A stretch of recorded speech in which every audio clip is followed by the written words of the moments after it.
We continue tonight's class by understanding that God specifically wants to come to us when we are one. Following this theme, please share with someone who will benefit. Bimkor Nishmas Kol Yisrael, in the source of the souls of all the Jewish people, Lemeve Echad Be'echad Dafka, for one to be fused with one specifically, one to one. The oneness of God, the ultimate one and the only one is God. The oneness of God to the oneness of the Jew when we are one. Beautiful concept. The oneness of God to the oneness of the Jew when exclusively we are one. But this can't happen when there's separation among the souls. God forbid. Why not? Because God will not rest in a blemished place. And if his children are in conflict, that's the ultimate blemish. And as we say this in our prayers. It's a line we say, it's a line in our prayers, it's a line we say a few times a day. Like most things we do, we don't think about it much. But if you think about the words, it's very powerful what we're saying. Barchenu Avinu. Bless us, our Father. God is our Father. I'm God's only child. We're all God's only child. He's our Father. Kulanu ke'echad. Because we're all like one. Ba'ar panecha. And therefore the light of your face. Panim means face. Again, going back to the idea of the holiness of the Hebrew tongue and the etymology here, panim means face. Pinim, which actually is the exact same letters, just with different vowels. Pinim means inner dimension, like pinimi, an inward person. So always, panim, face, always has a connotation, pinim, inwardly. So Barchenu Avinu, bless us our Father, because Kulanu Ke'echad, we're all one. Ba'ar Panecha. And therefore your inner light, the light of your face, your inner light can shine and rest on us, because we're a place you want to be. As explained in another place as one at length. So what the Rebbe is saying here is that we have two foundational purposes to Torah, and everything we do to a certain degree fulfills them, but this one like tops the chart in both areas. Some things top the chart in one. This one actually is unique. And Hill, the elder, is saying it's unique in all of Torah. It's the only thing we can say tops the chart in both. Because for many ways we serve God, there's a long-range goal, backstory goal. But here, through this commandment, it's the immediate. What were the two goals? To elevate the soul, to bring down God. Nothing elevates the soul as much as loving another Jew, according to how the Alter Rebbe in Tanya is explaining this concept. Because he's saying the only way, exclusive way, you can love everyone like yourself, it's only possible if you see soul. If you don't see soul, it's actually impossible. You could be nice to everyone. You could be respectful. You could be polite. You could do people favors. You could donate to causes. But that doesn't mean like yourself. To love like yourself is impossible, except when you know the other person is you. And that's only true because of soul. So the only way I can fulfill this commandment is if I look at you and see me. If I look at you and see soul. So there's no other commandment that demands that except this one. So therefore, more than any other commandment, this elevates the soul. This is all about soul. This is highlighting and separating soul from everything else. Goal one. Goal two, bringing God down. Whoever says, again, I don't want to say harshly, God will not come down, which is almost the implication of the Rebbe here, but I don't want to say that. We're going to say it more, the best way for God to come down, the fullest way for God to come down. For God to come down in his inner dimension is when we're one. And that's accomplished most when we have that love for each other, the love of being one. So that's why this commandment, truly more than any other, is the entire Torah. Everything else is commentary. Everything else, of course, on one level is fulfilling both of these purposes, but this one does both in an absolute measure. And that's why it's the absolute fulfillment of Torah. So that's a very big push in case you needed one, in case we needed one, in case I needed one. The Rebbe is really making the stakes very high here of like, I don't want you to say, wow, this is a beautiful idea. I think I'll put it on my list of beautiful ideas. No, he's saying, this is the whole Torah. Come on, get your act together. So I said for myself, it's easiest to see it when I'm dealing with someone who really challenges me. That's when I go back to this chapter. It like just comes up automatically in my brain. And I just think, okay, this is a soul. This is a soul. This is probably a very, very high and precious soul, because this is definitely a suffering soul. This is definitely a person who's been through so much. This is a soul who's been through so much, probably enormously high soul. And I often, I'm not, this isn't exactly what the Alter Rebbe is saying here, but I think this is God's child. What better gift can I give to God than loving his child? As again, we say in the Hayom Yom that a true love for God is expressed in loving his children and loving Jews. So I know that very often helps me. I'm not going to say like myself, but I could definitely say it helps me. It helps me give. It helps me give freely. It helps me give warmly. It helps me not get upset. So that's definitely something I've seen in my world. Anyone else have some practical application of this that they could see how they could apply it or would like to apply it? Well, what I want to say, I have no problem of giving of myself or whatever, but sometimes it's there. You meet some people that it's really a struggle to really like their personality. You know, I struggle with it. I struggle liking somebody who's not likable. I'll do for them if they ask me to, you know. But to really, you know, it's sometimes it's a clash. I don't know. I guess I'm human. I think what the Rebbe is saying, I think you're raising a very interesting point, Rachel. There's like and there's love, and they're very different. The commandment isn't asking you to like them. It's asking you to love them. If we would think of children, I mean, I don't know if I should or shouldn't say this, but this was coming in my mind. Other mothers, of course, are on here and could disagree. But hopefully a healthy mother has enormous, enormous love for every one of her children. She might like some more than others, like them in different ways. Some more she relates to, some more she doesn't relate to. That's all the level of like.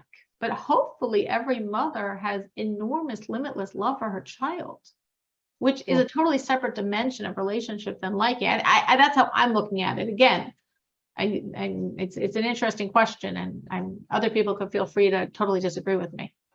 But that's what I would think. And that's part of what the Rebbe was saying in the beginning of this chapter, that you use the word personality, you clash with their personality. So the Rebbe will put personality under that broad category, body. We said last week that we use soul and then we use body. And body basically encapsulates everything else that's not soul. So their language, their culture, their personality, their intelligence, their sense of humor, that's all body. So personality is body. And that's what the Rebbe is saying, separate. You clash with their personality, put that on the side. Don't look at their personality if it doesn't help you. Again, if it enhances, you not only love them, you also like them. That's great, even better.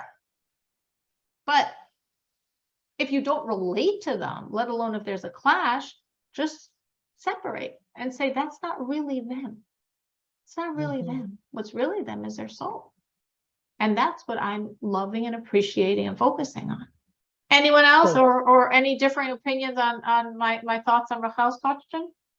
So basically, you have to love their neshama, but over 40 years ago, I was having a discussion with somebody, and I never forgot this because she said, you have to love their neshama, but you could hate their guts. It's not so nice, but I remembered it. I'm sorry. Did that line help you?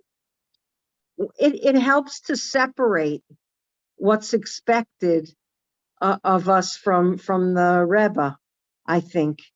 But it's still it's a circus act. Right. And again, our goal is not to hate their body. Guts are part of the body, of course. Our goal isn't to hate their body, but it's a good response to what Rachel's saying. So you don't like their body. Obviously, ideally you do, or at least you're neutral. But that's not stopping you from loving their soul. And that's them. The true them, like a lot of times if people are difficult, something I say to myself sometimes that helps me is, if this is how they're treating me, I can't imagine what it's like to be inside themselves. Meaning, like, if this, I'm just encountering them for whatever, a few minutes, or think of something like obnoxious in traffic, you know. I don't live with this person. This person lives with himself all day long. So if they have a need to inflict pain or whatever to someone else, imagine what they've been through. Imagine what they're feeling like inside, but that's how they're treating someone else. That's also something that helps me sometimes. Again, if it doesn't help you, that's not from the Tanya. It's just something that I think of sometimes that like puts things in perspective for myself. So I don't hate a person. It's more like I feel compassion for them, because I feel compassion for them that they feel the need to treat someone else like this. They must have suffered a lot to want to treat someone else like this. And that is an idea from the Tanya that we will discuss at the end of this chapter. To me, it is one of the most powerful, practical takeaways of my entire journey through Tanya that we will get to, not today, but God willing next week. Okay, but hopefully that helped, Rachel. That was great from Sarah, and she heard it 40 years ago and she still remembers it. I feel like maybe it's like you're focusing on people that are hard to love, but I kind of feel like when it comes to spirituality, you should look at people that are exemplifying something and try to emulate. So if you see people that are really exuberating that Ahavas Yisrael, and they really like everything about them and going a million miles out of their way for another person, you see that kindness. And even if you can't live up to it, but to be touched or inspired to love, like you look at the Rebbe, how much he loves every single Jew and how every Jew is so precious and he sees the soul.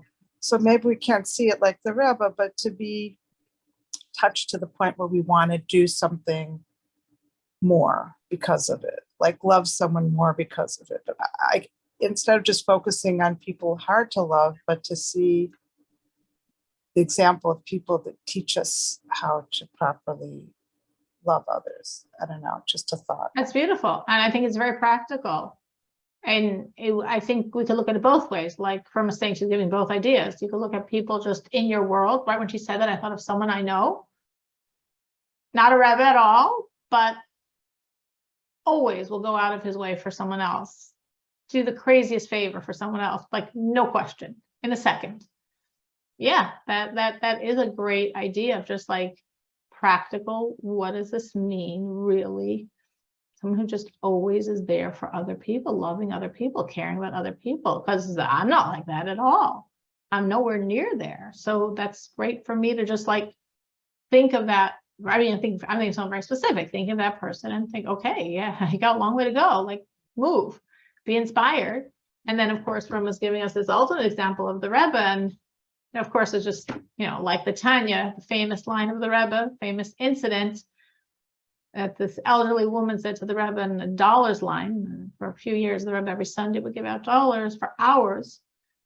And she sort of was so tired, this lady, from waiting for so long. And she said, Rebbe, like, how do you do it? Hours and hours of standing and just moving your hand like that for hours and hours. And the Rebbe said, when you're counting diamonds, you don't get tired. So when the Rebbe looks at each one of us, he sees the diamond. We don't always see our diamond. We often don't see our diamond. The Rebbe looks at each one, he meant it. He sees in each one of us our diamond. And that, like, from a saying, that's the ultimate model of having those eyes to look at someone else. But I agree also, it's good to think of people, because sometimes you can say, okay, that's the Rebbe, that's beautiful, that's huge. Well, I'm not the Rebbe. But if you think of people in your world who are not miles above you, but far exceed you in this area, that's a great practical, hey, I could be like that person.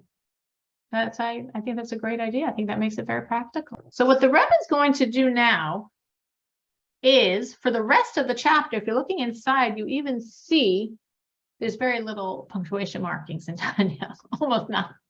But we see here 2 dots which say, okay, we came to a complete stop. Now we're going to talk about something else till the end of the chapter. What are we going to talk about till the end of the chapter? Like, in essence, we're done. This chapter is about love, and the Rebbe explained to us the whole strategy, simple to explain, a lifetime to do. And why are we not done? Well, because we have a seemingly conflicting statement in the Talmud that we have to deal with till the end of the chapter. Because in that statement in the Talmud, it's directing us to hate. Sarah used before this expression, love their soul, hate their guts. And we're like, okay, we don't really mean hate. But in the Talmud, it also speaks about hating. And here we're talking about looking at every Jew and seeing the diamond. How do we reconcile that? That is what we will discuss until the end of the chapter. Uma shekasu b'Gemara. And that which is written in the Talmud, that someone sees his friend who is sinning, who sinned, mitzvah lisan oso. It's a command to hate him. And not only that, v'gam lomar lo rabo shisna'uhu. And also to tell his teacher, so his teacher should also hate him. So what are we talking about? What are we talking about? So what we're talking about is actually based on a verse where it says, Kisira chamor son'acha rovetz tachas maso. If you see the donkey of your enemy crouching under its burden. So the Torah is giving room that you're looking at another Jew and you're saying he's someone you hate, he's your enemy. What's going on? What's the Torah talking about? Why would the Torah say that there's a Jew I hate, and then what should I do when that Jew's donkey has fallen? So the Gemara discusses this, and the Gemara explains, because sometimes we're supposed to hate another Jew. When? Well, if you see this Jew sinning, you're supposed to hate him, and you're supposed to tell your teacher to hate him. And the Gemara even discusses, is it an option to hate him, or is it like mandatory? Like maybe there's someone out there, or no, it's given. And the discussion, the bottom line of the discussion is it's mandatory. There's a mandatory injunction to hate a Jew who you see who's sinning. You're supposed to hate him, and you're supposed to tell your teacher so you should hate him as well. So that's a pretty intense statement. What the Alter Rebbe does for the rest of the chapter is take that statement that seems so broad and all-inclusive. I mean, there's a lot of Jews out there you see sinning, and shrink it and shrink it and shrink it and shrink it and shrink it and shrink it and shrink it. And when it gets really, really small, the Rebbe says, and by the way, those people you should love as well. But first, let's see how the Rebbe takes this statement and shrinks it. You can also understand from here, by the way, how some people who didn't merit to study Tanya misunderstand the words of the Talmud and really walk around with this sense of they're really supposed to dislike Jews that they see sinning. So the Alter Rebbe says, wait, let's look at the precision of wording of the Talmud. What does the Talmud